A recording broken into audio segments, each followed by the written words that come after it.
Good afternoon, Robie1 here. I'm about to do a video on a conspiracy book, The Secret Societies, and it's got about 200 different secret societies, and it goes back in date. I'm about to dig into this, so let's check it out. In the research room, conspiracy book.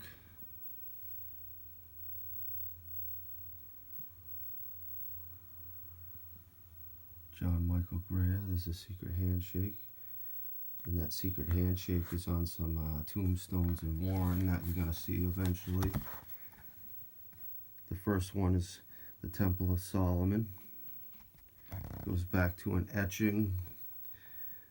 The bustling courtyard of the Temple of Solomon in the 17th century, etching by Jonah Dackerts. A glimpse of what the commotion looked like.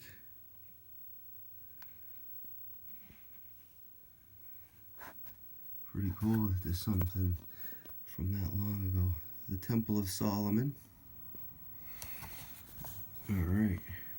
In the 10th century BCE, the Middle East was a patchwork of little kingdoms, hundreds of them, each with its own language, culture, and religion, each centered on a national temple where the priests offered sacrifices to the local gods or goddess. The kingdom of Israel was just one more of these tiny nations, and when King Solomon of Israel built a temple in Jerusalem for his people's guardian deity, it was such a standard project that he was able to ask the ally King Hiram of Tyre to send trained builders and metal workers for the job. Nor was the temple he built on a hill just north of the original city of Jerusalem anything out of the ordinary. A plain rectangular building with stone walls and wooden roof 90 feet long, 30 feet wide, and 45 feet high, covered with a thin layer of hammered gold. 2,000 years later, the collected legends of Solomon's little kingdom had become the Old Testament of a major world religion. In medieval Europe, as economic activity sprang back to life after the long crisis of the Dark Ages, local guilds of tradesmen borrowed stories from the Bible and the lives of the saints as raw material for the simple ceremonies by which new members were infiltrated. A guild of stonemasons, somewhere in the British Isles, probably but not certainly in what is now Scotland, adopted the story of the building of King Solomon's temple for that purpose. Other stonemason guilds had different rituals focusing on such other stories as the building of the Tower of Babel. Many centuries later, however, as stonemasons guilds in Britain began to mutate into something very different, the ritual about the building of the Temple of Solomon would become the core initiation ceremony of Freemasonry. And if you know anything about this book right here, The Lost Keys of Freemasonry, it tells you that the first ritual, when you go into the lodge and you're initiated, is the rising of Hiram Abiff. So that's the first one, 975 BCE. And then the second one is going to be the Pythagorean Brotherhood. And there's Pythagoras. So we'll just give you a glimpse into that. That'll be the next story. We're going to do one at a time. That's the 6th century. I want to talk about this book, because this is a good book too. Anyone who's into the mystery teachings, you know, it's got George Washington. It's a good book. And Manly P. Hall is an ex-Freemason that died in a conspiratorial manner. But this poem comes out of that book, and it's by St.Germaine, if anyone knows St.Germaine. And now St.Germaine is a mysterious character. I got a picture of him right here. And they said he lived up to 900 years. And he's got like some hand, and there might be a secret symbol type thing with the way he's got his hand too. He could write a poem with each hand at the same time. He knew up to like 9 or 11 languages. Wherever he went, he was accepted. Was never seen eating in public. Only breads and cereals and small stuff. But I had it translated from French to English. So thank you to the ladies at Joshua High Library, because they did this for me.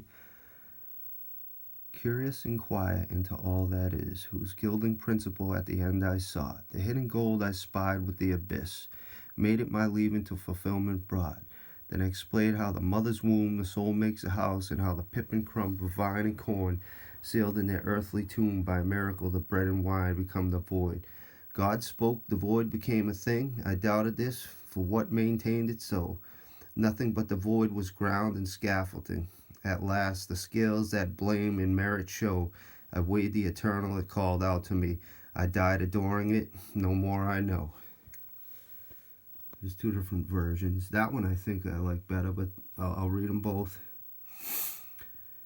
Curious scrutiny of the whole nature. I knew the great, all, the principle, and the end. I saw potential gold at the bottom of its river. I grabbed his material and surprised his leaving. I explained by what art the soul, to the flanks of a mother, does his house carry him off, and how a seed put against a grain of wheat, under the wet dust, the one plant, and the other vine, and bread and wine. Nothing was, God willing, nothing became anything. I doubted. I looked on what the universe poses. Nothing kept the balance and served as a support. Finally, with the weight and praise and blame, I weighed the eternal. He called my soul. I will die. I adore. I did not know anything. I like that poem, because it's almost like at the beginning he's arrogant, but then when he realizes he researches things, he's humbled because he doesn't know what he thought he did. Alright, now this is a gematria chart I started. In this little episode I'm calling Molly Bish and the Skull and Bones connection. Now, Molly Bish is from Warren, Mass. She died 20 years ago. This year was the 20th anniversary of her death. And this happened before 9/11, and I believe under the Bush administration. Alright, so she was last seen June 27th, 2000. She was born August 2nd, 1983. Parts of Molly found June 9th, 2003. So I noticed the 27 and the 83, and 27 is the number for ritual, and 83 is the number for murder. And now Route 67 is what brings you over to where this happened, at Cummins Pond in Warren, Mass. So there's 83 written, and it holds the 67. And now they say there was a parked white car. That's part of the story. It holds the 83.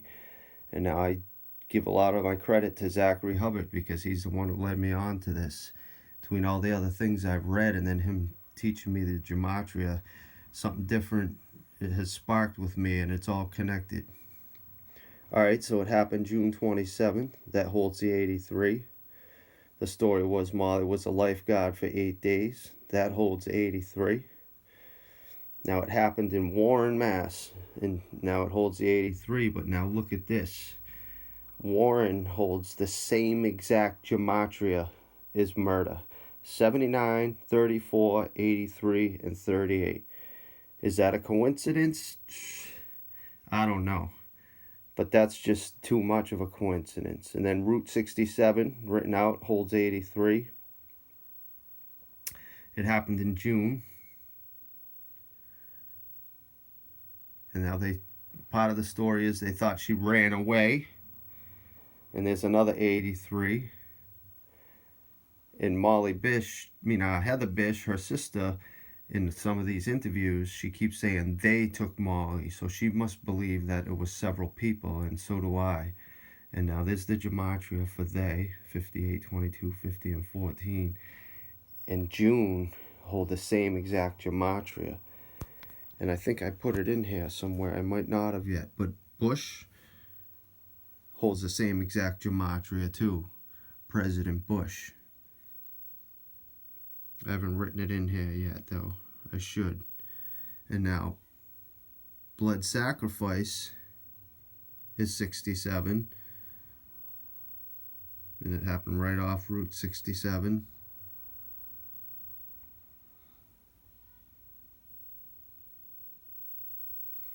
This is a cult ritual, holds a 47. They found her parts in Handham County. Hampden County holds the 55, like Satan.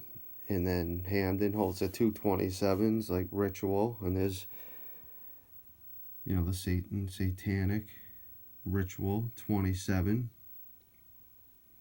Happened at a Pond holds a 22 and 14. Alright, let's see. Cummins Pond holds some satanic numbers, the 122 and 50. Molly Bish holds a 43, like the Masons. And Masonic also hold 43. See, there's that. Molly holds 58 and 22. 58 has a relation with Secret Society, and 22, satanic. I'm not saying Molly's satanic, I'm saying these numbers can line up with their ritual. And it's just odd how the 67 and the 83s and the 22s are really in this. Bish even holds 38, which is the reverse, and 20, which I think is the gematria of death, correct?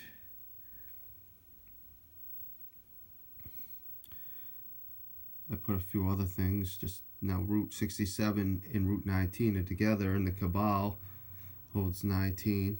I put train in there because there's a possibility, because the train station is right near the train tracks. You never know. She could have been thrown right on a train and taken out of town.